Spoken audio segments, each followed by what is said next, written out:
All right, Simone, is it okay if I go ahead and get this party started? It certainly is. All right, awesome. Well, good afternoon, everyone. If you're on the East Coast, I should say. Good morning. If you're out on the West Coast, thanks for being here for today's Boomerang webinar, Measuring More Than Money. Money's good, but we want to measure other things. That's what we're going to talk about. I'm excited. My name is Stephen Shattuck, and I'm the Chief Engagement Officer over here at Boomerang, and I'll be moderating today's discussion, as always. And just a couple of housekeeping items before we get going here. Just want to let you all know that we are recording this session, and I'll be sending out the recording as well as the slides later on this afternoon. So if you have to leave early or maybe you get interrupted during the broadcast, I know how it is. Don't worry, we'll get you that recording later on this afternoon, I promise. Most importantly, though, use that chat box. I know a lot of you have already chatted in where you're from. I love it. We're going to try to save some time at the end for Q&A, so don't be shy.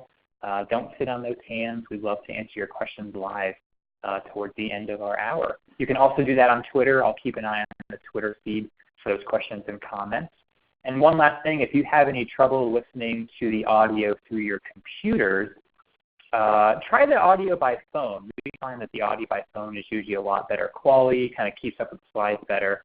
So if that's comfortable for you, if that's not going to bother you or bother a coworker, try that. There is a phone number you can dial into in the email from ReadyTalk that went out about an hour or so ago. So give that a try if you have any trouble. And if this is your first Boomerang webinar, I just want to say an extra special welcome to all of you folks. We do these webinars just about every single week throughout the year. We really only miss a couple of weeks, usually for holidays or if I'm traveling.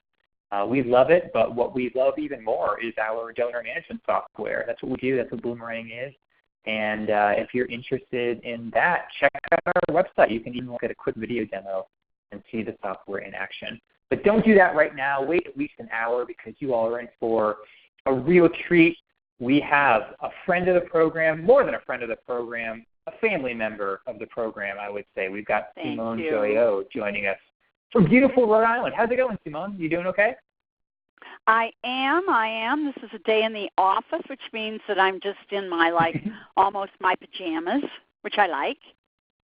That's perfect for a webinar, I think. I mean, why bother? Exactly. Well, I just want to brag on you real quick. It's very special to have her with us. She travels a lot. She was in Boston earlier this week. She's heading overseas. She does a ton of speaking. She teaches up in Minnesota.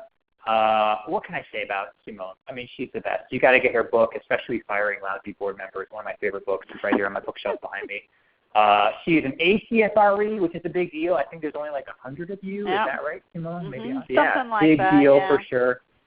She's been doing this a long time. She's been in your shoes, which I know I say a lot, but that's kind of the number one thing I look for in webinar presenters.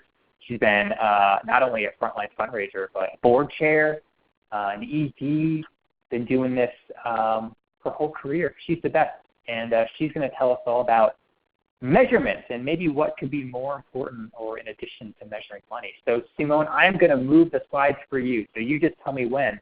But the floor is yours, my friend. Take it away. Well, thank you, and welcome, everyone. So I get quite frustrated when, whether it's your boss, our bosses, or whether it's the board chair, or whether it's the board sitting at a meeting, sort of saying, we need more money, we need more money. And I'm wondering if any of you were ever told that if you didn't make goal, that, you might be let go, fired. And we've got to stop this.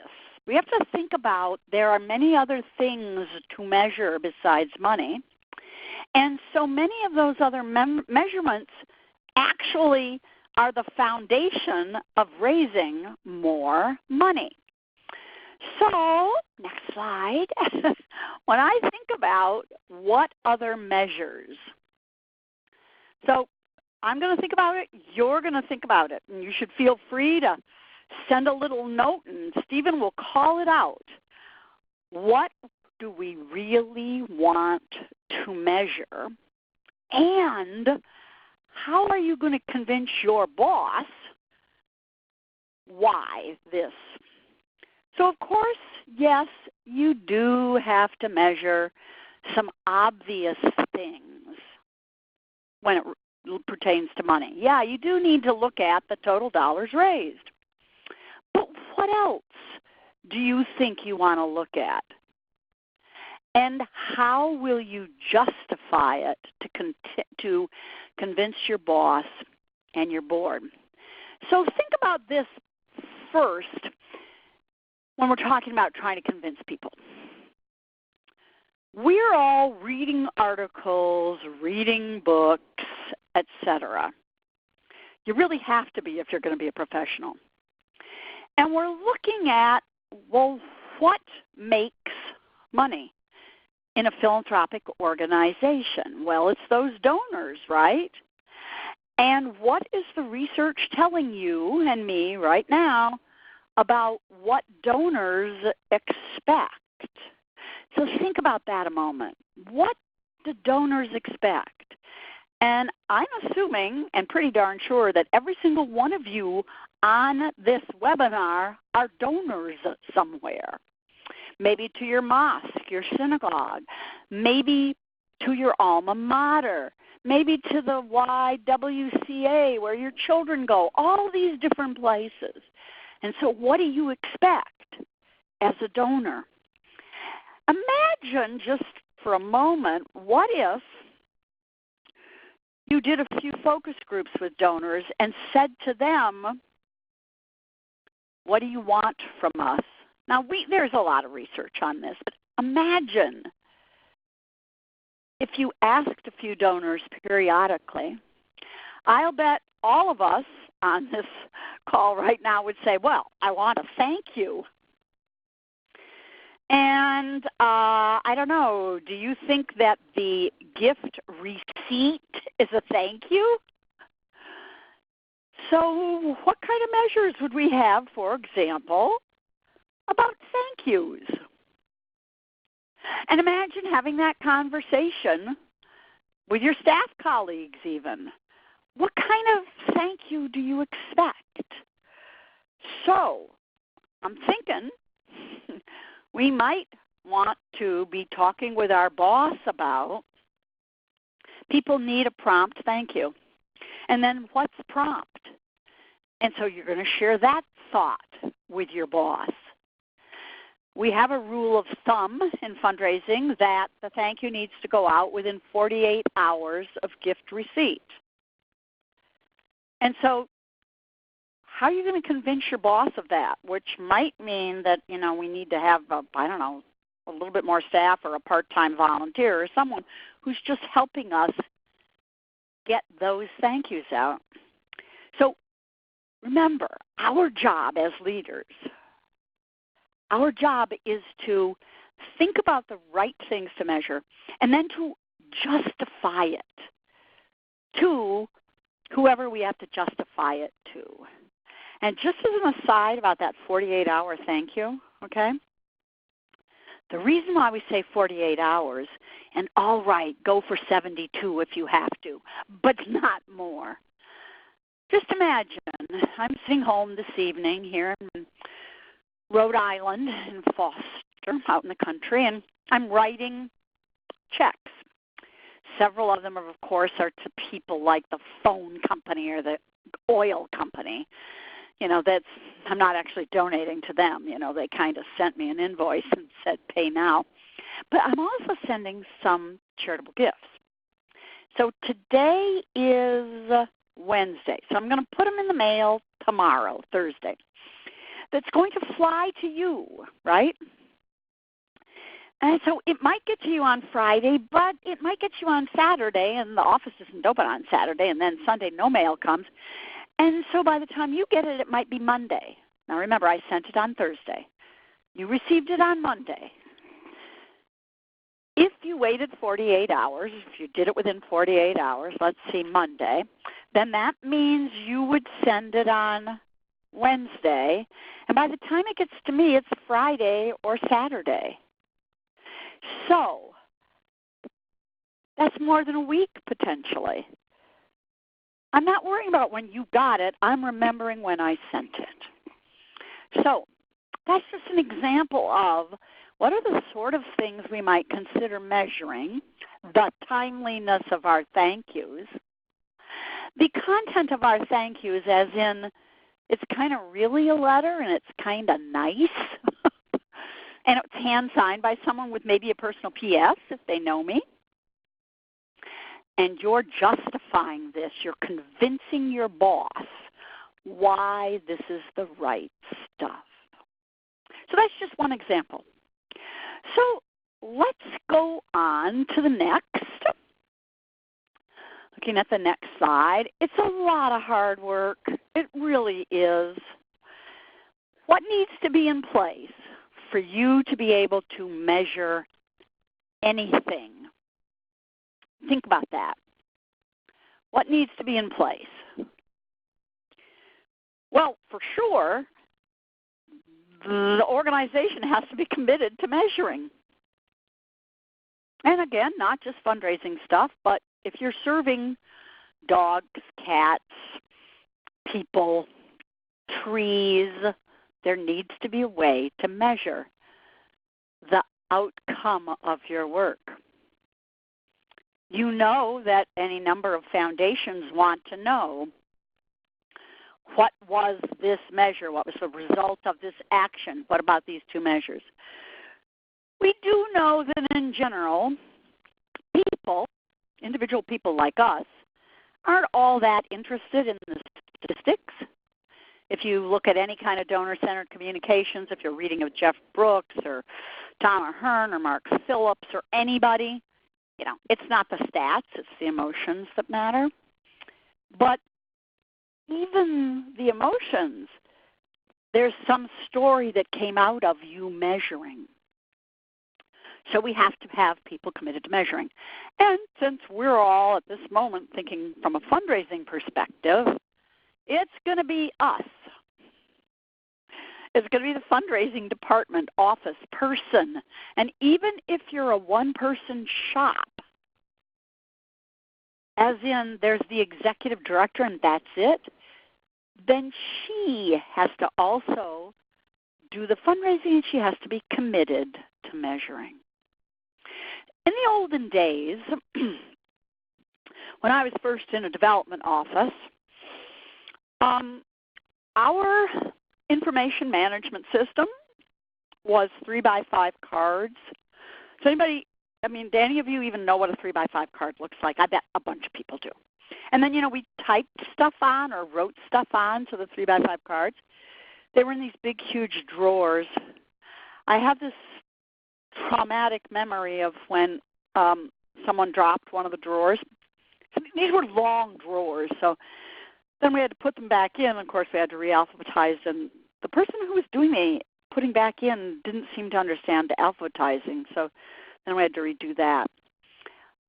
So how would we, with that information management system, what would we do? I can imagine sitting on the floor, okay, with all these 3x5 cards, counting how many people have given in consecutive years. Don't we want to measure donor retention? And how does donor retention affect fundraising? Let's look at all these things and link them. If we don't have people committed to measuring, and then reviewing the results and identifying the trends, how do we make decisions? How do I justify as the Chief Development Officer going to the CEO to say I need another staff person and here's why?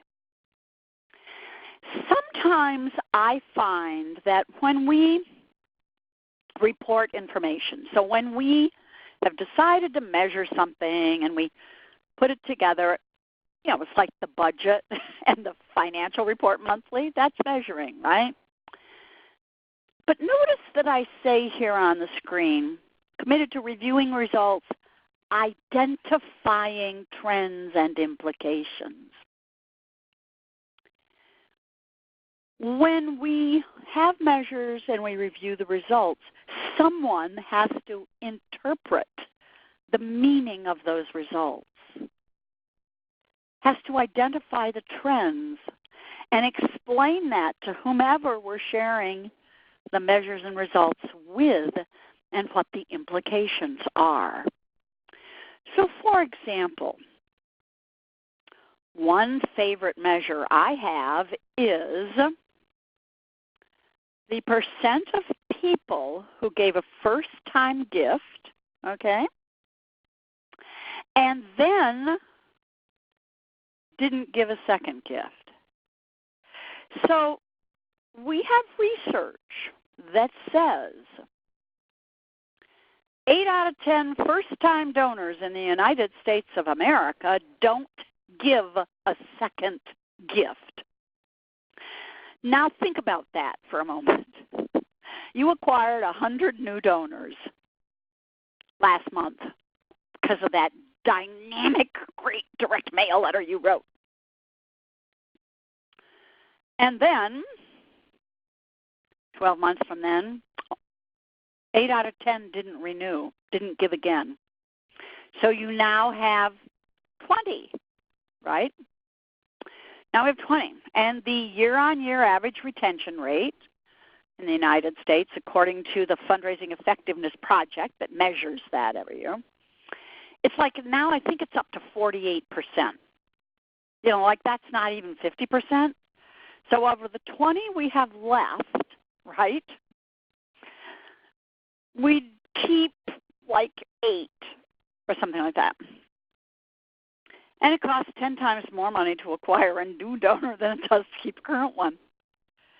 So think about this. It's your job. You're the leader. Or you're the leader by virtue of being on this webinar. You get to go back to the office and say, I think we need to talk about some of our measures. And I think we kind of need to prioritize them. Roger Craver, who's one of the leading gurus in direct mail and built the direct mail programs for all kinds of charities like Greenpeace, et cetera, et cetera. Roger has a blog called The Agitator. And I remember years ago him saying, the holy grail of fundraising is loyalty. And I would say to all of us, the holy grail of any business is loyalty, is customer donor retention. And with that, okay, everything depends on that, especially because acquisition gets expensive. So how much time do our development offices spend on loyalty? And what are you and I reading about donor loyalty? So there's a man named Adrian Sargent. I'm sure many of you know him. And he talks about 7 things that build donor loyalty. Now, I probably shouldn't have mentioned that because I'm not going to remember all 7 on the top of my head. And furthermore, I don't have the handout that I've developed that actually tells me. But if you went to my free download library on my website, you would find a handout called Basic Principles of Fund Development. And in it are the 7 researched loyalty issues. Some of them are trust, shared values, two-way communication, that sort of thing. So you want everybody at your institution to know that possibly, perhaps, from a fundraising perspective, the most important thing we should be measuring is donor loyalty. And then there's this other little thing that goes along with donor loyalty, which is lifetime value. So I'll give you a personal example, all right? I've been heavily involved with my community foundation, the Rhode Island Foundation. I do workshops for them, with them, and everything. And about 35 years ago or so, I initiated and told my partner, Tom, that we were going to initiate, at my initiation, a bequest, a gift in our will to the community foundation. And we've changed it a couple times, et cetera, but 100% of our estate goes to charity. We don't have children.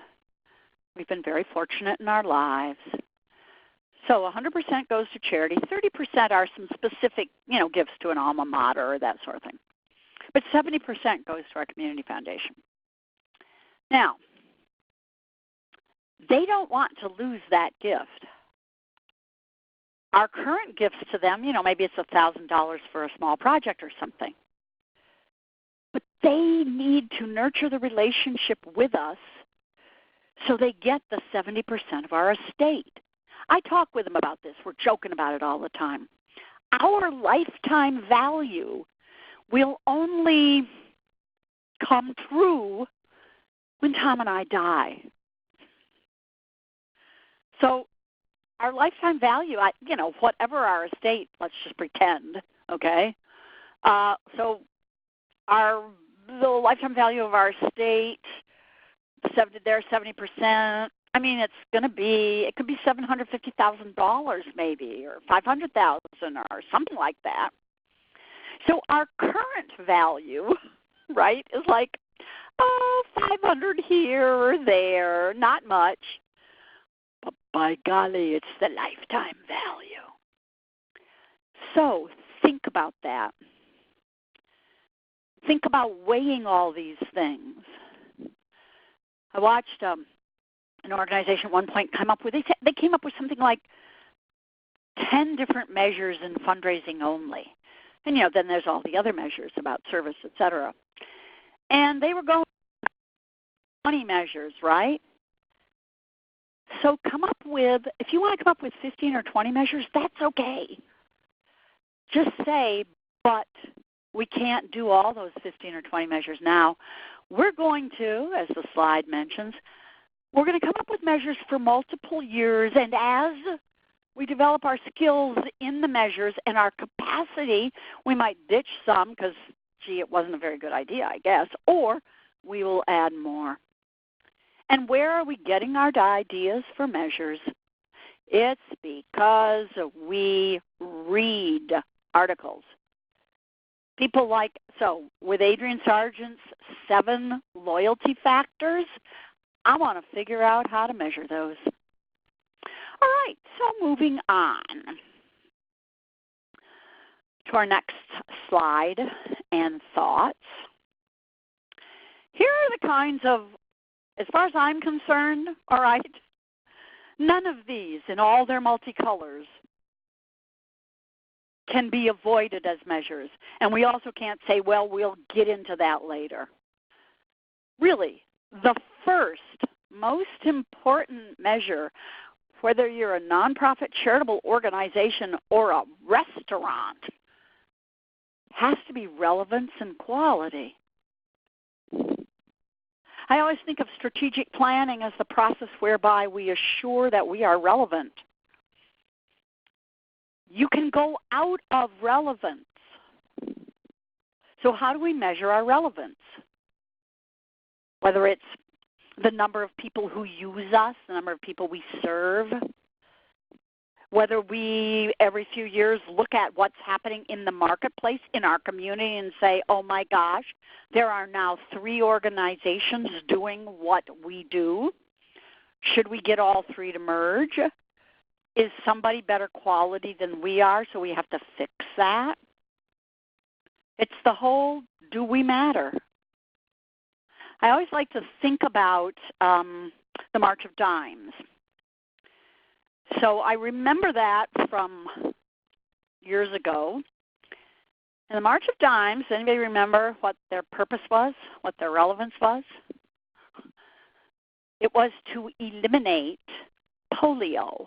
And they did, although it is now coming back apparently. But they did. So imagine, what could they do? They go to that, let's pretend it's a board meeting, a strategic planning meeting, and we're drinking champagne and saying, yay, we got rid of polio. We can go out of business. We were a quality organization. We pursued relevance. We fixed it. We can now go out of business because, in fact, many nonprofits exist in order to go out of business. Don't you wish that every lung association cancer, everything. Don't we wish they'd all go out of business because they fixed it? But the March of Dimes apparently had a chat and said, are there other things we do? We've been measuring our relevance. We are no longer relevant to fixing polio. But we have these systems. We have all this stuff. We are a quality organization. We do quality work. And so they decided to stick around, and they moved on to birth defects. So anyway, relevance, quality. We should be measuring these all the time. Donor loyalty, lifetime value, right? Just talked about those. I decided to add a new thing to the list. I mean, I always think of donor loyalty, right? Lifetime value, that sort of thing. I think we should be really talking a whole lot about organizational culture. I'm going to make a guess that almost everybody on this call has worked or experienced a toxic culture at some point in your life. Toxic. Really awful. Terrible place to work. People talking behind other people's backs. Blah, blah, blah, blah, blah, right? And there's a man named Peter Drucker, or there was a man named Peter Drucker. He is dead now. Major business guru. And part of his whole thing was culture eats strategy for breakfast. Apparently, he never actually said that, but that was his concept. If you do not have a good organizational culture, nothing else will work. You can have marvelous strategies, but they won't work. So think about that. Fundraising is one of those kind of awkward, weird things. I mean, I can remember my first office at the theater company where I worked as the new development officer. My office was at the end of a dead-end hallway. This is a beautiful metaphor for how many of the people, including all the actors, and the marketing communication staff felt about fundraising. We're never going to go visit your office if we can possibly avoid it. And happily, you're at the end of a dead-end hallway, so we never have to pass by your office on the way to anywhere. We talk about wanting a culture of philanthropy. You can't have a culture of philanthropy if you don't have a good organizational culture. Culture of philanthropy is a subset. So how can we measure organizational culture? Morale surveys, conversations, search the internet and see if there's one already developed. How is our organizational culture? So for me, these are the minimum things that we have to measure. But of course, then there are other measures. So on the next slide, there are some other measures. Well, I already talked about donor retention. I want to know attrition. Won't you be thrilled if you can go to your boss and your board and the staff and everybody and say, 8 out of 10 first-time donors in the United States of America don't give a second gift? And I believe, so one of the things you want to check if you're not from the United States of America is that the same in your country? So if it's 8 out of 10, but you only really lose 6 out of 10 from first gift to second, you can say that's great, right? Acquisition rates. I don't know, what affects acquisition rates? Well, the quality of the list. We know it's the quality of the list. So what kind of measure would we have around the quality of the list or where we get the list? And remember, not all measures are numeric. You have to have what? Soft measures. Trust is not a numeric measure, yet we know it's a major measure for donor loyalty. I think the number of donors who give multiple gifts per year could be pretty cool. On the other hand, for charities that I'm very close to and love and where I give what I consider to be a larger gift, And remember, it's what the donor considers as a larger gift. I probably don't give multiple gifts per year because I don't respond to direct mail. They personally ask me face-to-face, and I say, I'm pledging this much money, and I want that to go to the annual fund, if that's what you call it, although that's a terrible phrase, and let's get rid of it. If you want me to go to an event, then I want 2 tickets out of this whatever pledge I'm giving you. I'd like to know the percent of donors who increase or decrease their gifts. And I want to find out if it's because we're not doing a good job in relationship building, or if there's been a change in their circumstances. I want to know what their customer satisfaction is. In the for-profit sector, there is tons of consumer satisfaction research going on. We don't do much of that in our sector. There, we've already talked about the last 2, year-on-year donor retention rates and the percent of first-time donors. So think about that. What other measures? I have another list, another slide with more measures. Okay, monthly donors. Monthly donors are another holy grail. Monthly donors are like absolutely marvelous.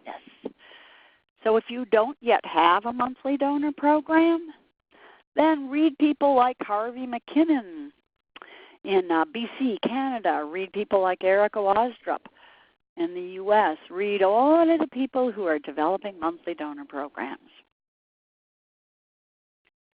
So what could we measure about that? Well, the first thing is we'd measure that we have a monthly donor program, right? And another thing we'd measure is it follows the body of knowledge and best practice, because it's not Simone Joyaux's ideas about monthly donors. I'm not an expert in it. Okay, now this whole donor satisfaction. All righty, so there at the bottom, donors trust in your organization. Oh, alignment of donor values with organizations. Those are 2 items from Adrian's list for loyalty. And another one is customer service. So, again, how would we measure customer service? Well, how many times do you get passed around? Oh, I'm sorry, I can't answer that for you, but I'm going to connect you with Bob. And then Bob says, no, I'm sorry, I can't, but I'm going to go try to find Sarah. All right? Customer service. Imagine collecting customer service stories. Imagine talking about the experiences you're observing your customers, your donors, have. How about sharing? You know how we have a mission moment at the first of each board meeting, and we could have a mission moment at the start of our staff meetings too? What if we had a customer donor service story, good or bad? Wouldn't that be interesting? Again, the thank you process. We talked about that earlier at the start. Honestly, receiving a receipt is not a thank you. Think about the recognition program. In my years in this business, what I have seen over and over, the major recognition program is an alpha listing of donors within gift amounts. You don't even have to have a cute name for the gift category or amount, because what you really have to put is the dollar. Obviously not the gift of each donor, but gifts, people who've given $250 to $499, et cetera, et cetera. Now, we do that apparently because, of course, the people who give the most money are more special than the other people. You understood that was a snide comment, right? This whole major donor, minor donor. So as soon as you say major donor or major gift, that means there are minor donors and minor gifts. It is so awful. in fact, as I've said, and the top people say, if you will, the most important thing is loyalty. Then why aren't we recognizing loyalty? So if you're firmly committed and you just have to list donors by gift amount categories, at least also have like an asterisk to put after the donor's name, which means they've given for 5 years. I'd use probably 5 years. And then, right, there's some donors who got 3 asterisks after their name, because that's really cool. Okay? Alignment of donor values with the organization's values. Again, an interesting one. And how do we ever find that out? Well, we find it out by talking with our donors, by talking with them. So, oh my gosh, this is endless. I even have more on the next slide of measures. All right. My first bullet is I actually want us to measure that we're adhering to the body of knowledge and best practice in donor communications. Now, I already named people we can all be reading. And so, if you're the donor communications specialist, right, then you've read Jeff Brooks, Tom Ahern, as I say, Mark Phillips, Lisa Sargent, all these different people. And you are explaining a whole lot of this stuff to your boss, your board. And you're saying to your, and I'm sure any one of us has had, all of us have had this experience, you have just learned the best way to write direct mail letters. And, you know, you've been reading these books, going to these workshops, and so you write a new direct mail letter and you take it to the CEO, executive director, to sign it. And you, of course, start out with, so, Ms. Boss, one of the new measures that we need to use in our fundraising is adherence to the body of knowledge and best practice in donor communications. So I've been going to workshops. I've been telling you about them. So here's the first letter. Now I just want to warn you, ma'am, that I know you're part of the grammar police, and the grammar police say that you can't have a one-word paragraph, but we're going to. Our first paragraph is thanks with an exclamation point, and then we'll have a next paragraph. And you can't have a bunch of commas in the sentences. We got to be writing at the 6th to 8th grade reading level, et cetera, et cetera. I want us to measure our adherence to the body of knowledge. Now, again, this is going to be a soft measure. It's going to be a conversation measure. But how many of you, just think about this, how many of you have to fight with your boss or your board chair or the marketing communications department who don't know how to write for donors? So we've got to start measuring that. Okay, one of my measures that I put in every fundraising plan is that third bullet there. Staff and board member behaviors that demonstrate a culture of philanthropy. So, again, that's not going to be a numeric measure. It's going to be a conversation. It's going to be, do we treat all donors well? Or are we really only interested in major donors? Do we all understand that the largest gift most people ever give is the gift in the will? And who are the most likely prospects to give a gift in their will? It's your loyal donors. They may have been given $100 a year, but they've been doing it for several years.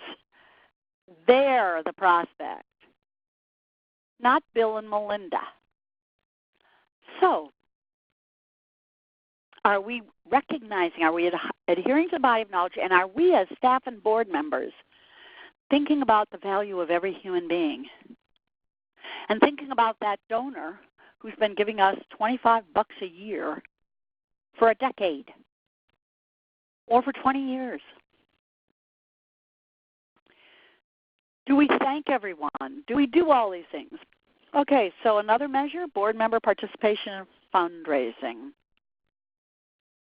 So, in good governance, when we recruit board members, we tell them that they have to attend board meetings. That's actually the single most important thing a board member does, is attend board meetings. Because a board member is supposed to do governance, it's a collective activity, and you have to be at the board meetings.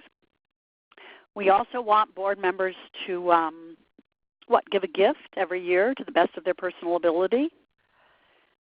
More and more, another measure I'm hearing is people saying, if you're going to be on our board, we have to be one of your top 2 to 3 philanthropic best friends. In other words, you give $500 to us a year, $1,000 to that other nonprofit who is, you're not even on their board. So, and in addition, every single board member has to participate in fundraising. Now, that means that all of us who are the fundraisers, the executive directors, we have to help them. I've created a menu of choices where at the start of every fiscal year or at the start of every board year, every single board member fills it out saying what they're going to do. Now, I hate special events. I hate them a really lot. I mostly don't even want to go to them, but when I'm on the board, of course, I do go because I'm supposed to, and I mingle. But I don't want to plan one. So I have been known on boards I've served on where I'll say, please, I don't want to be on the special event committee, please. I'll make thank you calls, donor thank you calls. I'll write notes on direct mail if you want me to. I'll go with the fundraiser and I'll make a call and meet face to face and everything. But please don't make me be on the special event committee. But you're going to be evaluating me, and by golly, that'll be another measure. And if board members aren't playing and they're not giving, well, I wrote a book called Firing Lousy Board Members. Okay, so let's see. The last thing, I think that's it, isn't it? We just want to do good things. Measures are weird and strange and whatever.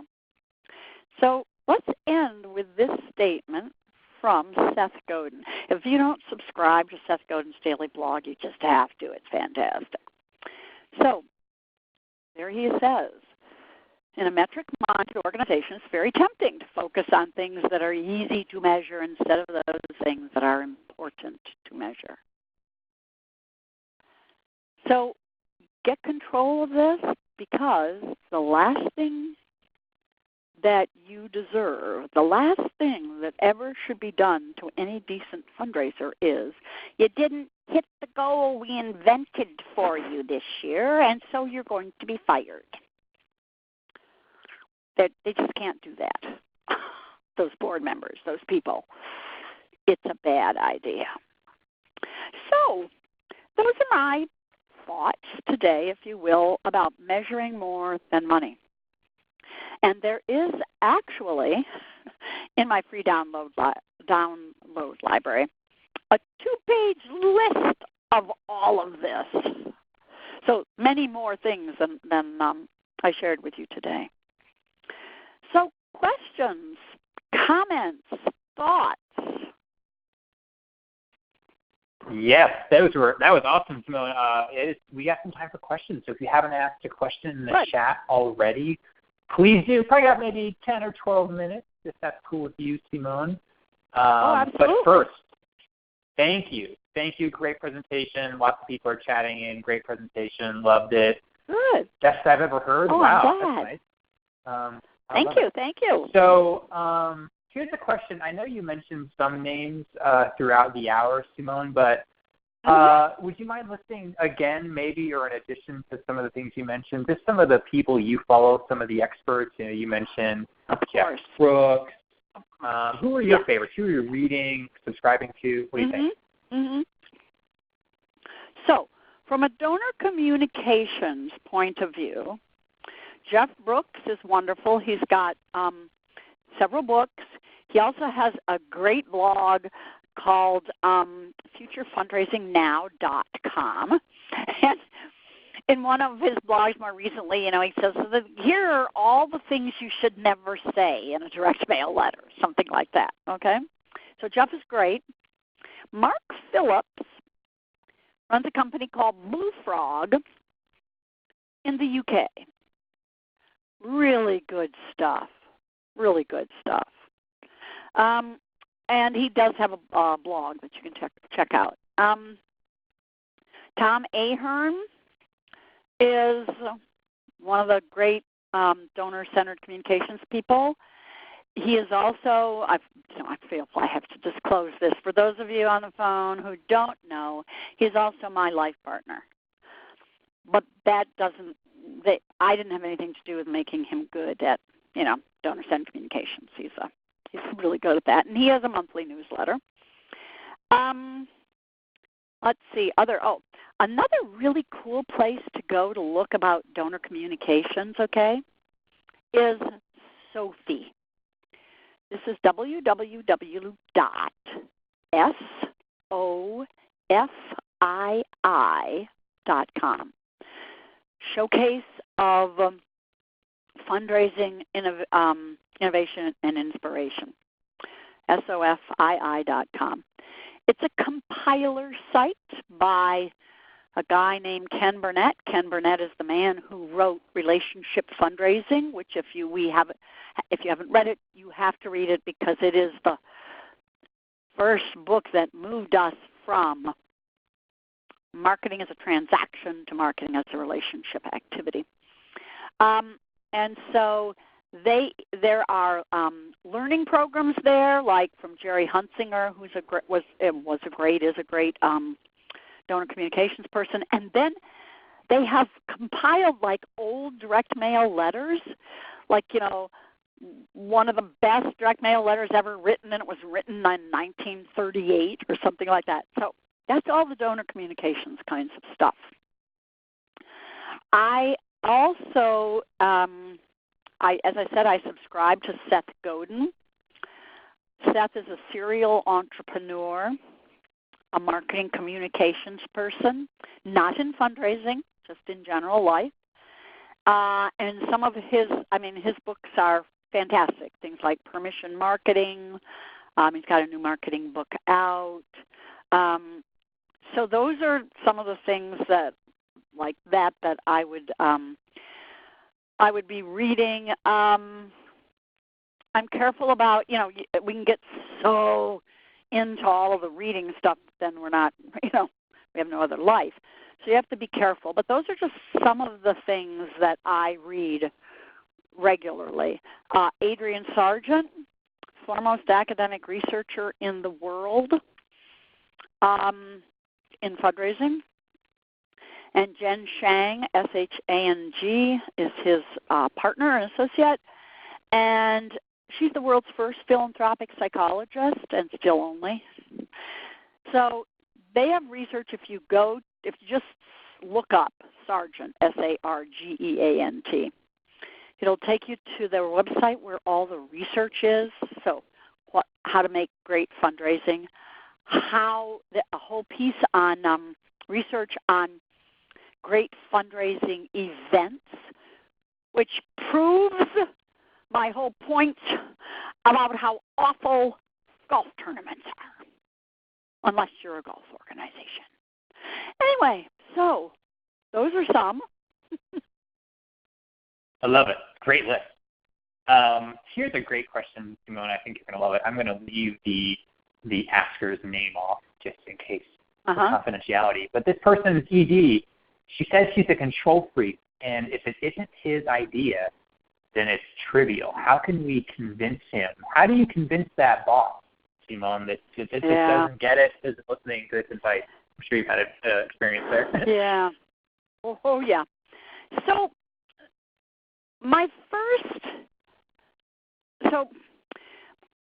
I'm going to write eventually a blog about anticipate and, wait a second, I'm looking at anticipate and preempt. I believe that our job as leaders, whether we're fundraisers or the executives or whatever, our job is to anticipate what the boss, the board chair, the board, the whomever, is going to say or do or not like or whatever. And then before they can say anything against what we're proposing or doing, we have to preempt them. And we do that graciously. So it was like my example of we need to write our direct mail letters, differently. I know my control freak boss is going to hate it. So what I do is I've been sending him a few little interesting mini blogs about writing for fundraising, like the one where Jeff Brooks says, don't say this, don't say this, don't say this, and don't do that because it's really dumb, or something like that.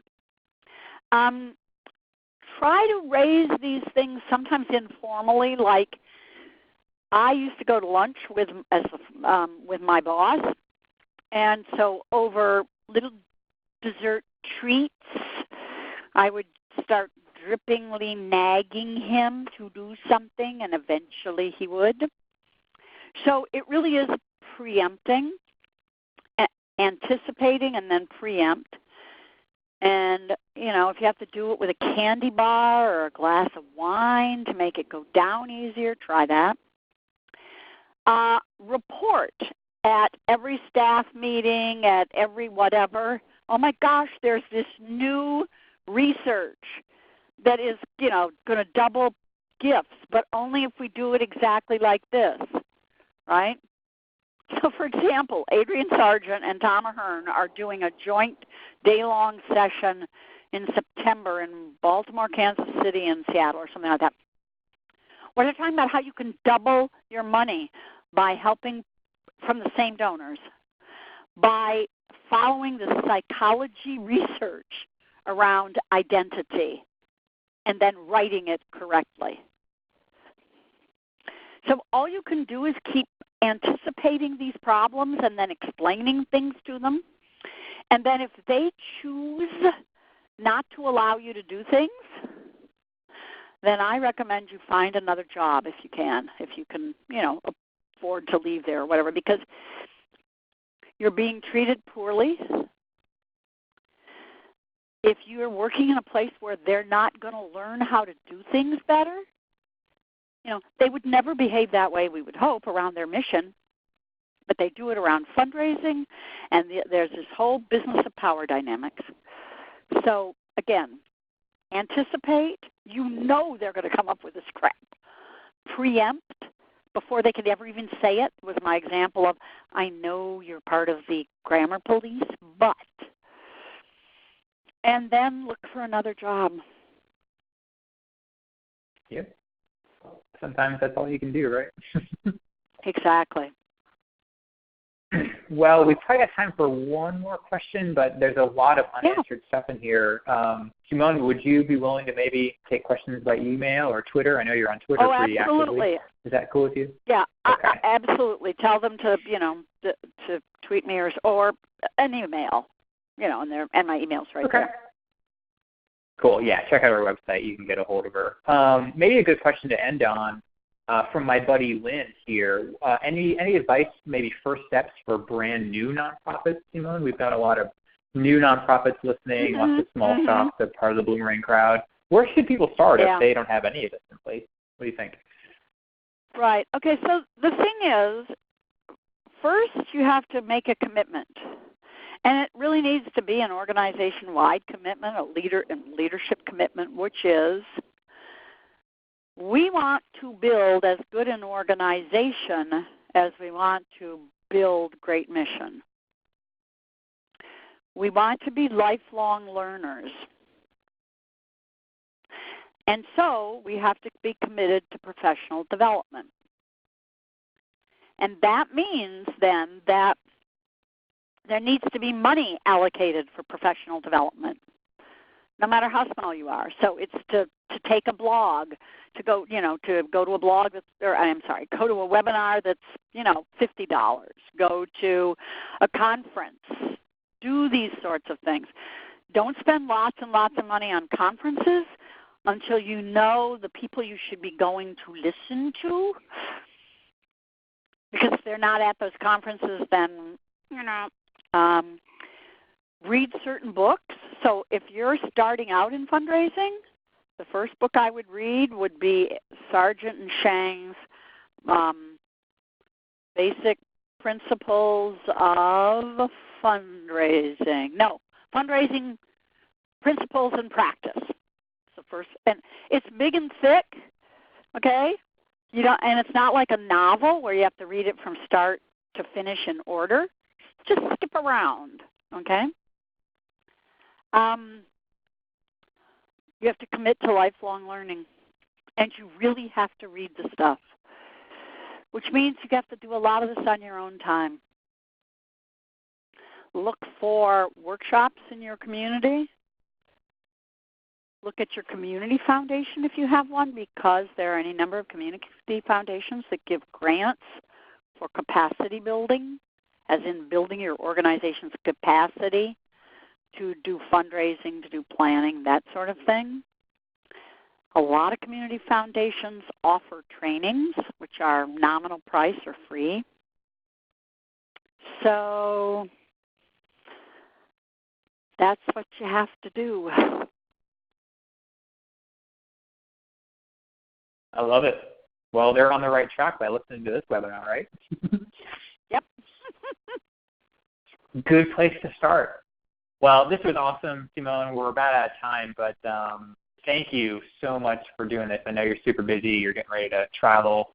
So thank you for working this into your schedule. It's a lot of fun.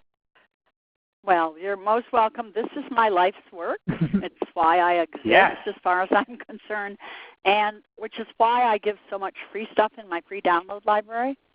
It's articles and policies and guidelines, and and I see them being used around the world. That's the whole point. They're there. You don't need my permission. That's why they're there. Unless you're going to use them in a book or something, and then you have to give me credit. But otherwise, if there's something you like, download it, photocopy it, and talk about it at a board meeting. If there's something you like and you want it on your own letterhead because it's going to be like a rule at your organization, rekey it and just put it on your letterhead. That's why it's there. I also have a weekly blog. Yeah. I have a weekly blog that talks about different things. It's sorted into categories. Do not read the social commentary category if you don't want to hear about social justice, gender bias, and all the other things that I get pissed off about. And I also have a monthly e-newsletter. So there are two different subscriptions. And you can email me a question. I love it. Sign up for all that stuff. Really good downloads in that resource library. I send people there all the time. This is fun. Thanks, Simone. We'll have to have you back. Most welcome, everyone. Well, and thanks to all of you for hanging out with us for an hour or so. We're going to send out the slides and the recording later on today. Just look for an email from me. And hopefully you'll join us again next week. Next Thursday, going to be a good one. My buddy Robin Cabral is going to join us. Talk about year-end fundraising. It's time. It's almost July. Got to start thinking about it. And she's going to give you some ideas to get a good start on all your year-end stuff that you got going on. So join us next Thursday, 2 p.m. Eastern, a week from tomorrow. Totally free. And Robin's awesome. She'll get some great advice from her. Another New Englander, Simone. She's just over in New Bedford, Massachusetts, not too far from you. Oh, okay. So we're keeping that going. Awesome. All right. So we'll call it a day there. Look for an email from me, and hopefully we'll see you again next week. So have a good rest of your week. Have a good weekend. We'll talk to you again soon. Bye now. Thanks. Bye.